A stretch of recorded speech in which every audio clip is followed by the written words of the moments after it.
Before talking about anything, let's look at this table first. Can you find out what is happening in each group? Now look at this chart. You can grasp what is happening within seconds. In group A, there is an upward trend.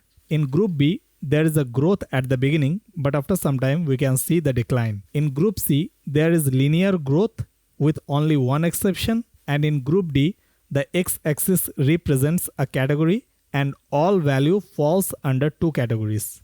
This is the power of data visualization. This brilliant example is the creation of Frank Anscombe, a British statistician. I not only provide data visualization service, but I also perform exploratory data analysis to find out the hidden patterns and insights from the data.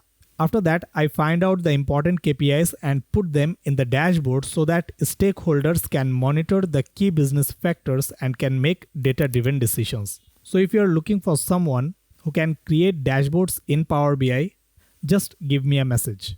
Let's start the data visualization journey together, because the sooner, the better.